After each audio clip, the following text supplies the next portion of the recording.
Assalamualaikum warahmatullahi wabarakatuh. Apa kabar Bolo Kodam semuanya? Semoga selalu diberi kenikmatan dan kebahagiaan oleh Tuhan.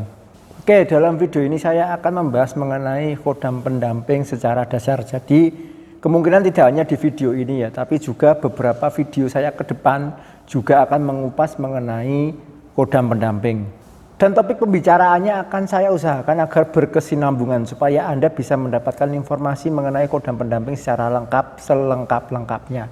Dan sebagai pembuka saya akan mencoba memberikan penjelasan apa itu kodam pendamping.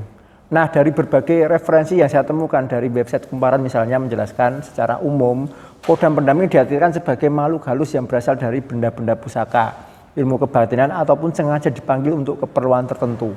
Bahkan beberapa orang pun memiliki kodam pendamping yang berasal dari ilmu leluhur yang diturunkan kepadanya. Itu menurut kumparan ya. Sementara dari website Fapin ya, kodam adalah istilah untuk suatu makhluk halus yang bisa dimintai bantuannya oleh manusia.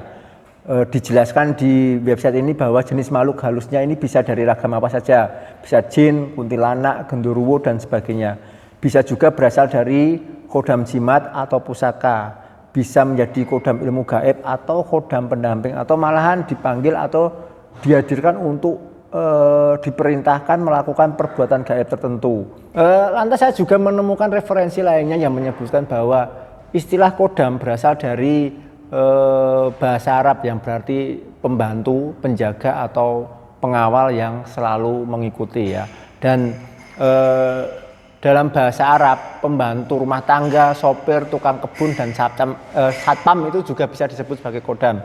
Namun, ya, yang dimaksud kodam dalam uraian ini adalah penjaga yang didatangkan dari dunia gaib untuk manusia, ya, bukan untuk benda bertuah.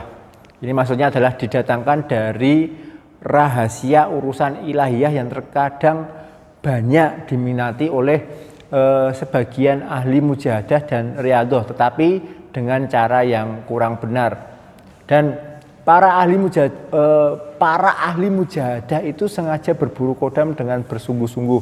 Mereka melakukan wirid-wirid khusus, bahkan datang ke tempat yang terpencil. Ada misalnya di kuburan-kuburan tua yang angker di dalam gua atau di tengah hutan. Nah, itu adalah pendapat dari referensi yang saya lupa sebutnya dari mana ya. Lantas beberapa guru saya ya beranggapan bahwa kodam pendamping bukanlah makhluk dari golongan jin atau setan, tetapi makhluk gaib yang belum diketahui golongannya ya, dari mana dan terbuat dari apa. Tetapi mereka memiliki manfaat yang bisa dimanfaatkan untuk kebaikan, entah itu digunakan oleh manusia, bahkan jin sendiri bisa menggunakan kodam pendamping. Dan dari sini saya beranggapan bahwa kodam pendamping itu tak ubahnya bagaikan makhluk yang posisinya seperti kuda ya di dunia ini ya. Kuda yang bisa kita gunakan sebagai alat transportasi ya. Kuda ini memiliki fungsi secara fisik, sementara kodam pendamping itu memiliki fungsi secara spiritual yang mana bisa digunakan untuk semacam kemudahan manusia dalam urusan asmara, profesi, kesehatan, kerezekian, dan lain-lainnya. Namun bedanya ya, di sini lagi bedanya, kuda itu kita kasih makan ya, sementara kodam pendamping tidak perlu dikasih makan. Nah, itulah gambaran penjelasan saya mengenai apa itu kodam pendamping ya. Dan dalam video berikutnya saya akan membahas mengenai apakah semua orang itu bisa memiliki kodam pendamping ya. Tunggu penjelasan saya di video saya berikutnya. Terima kasih.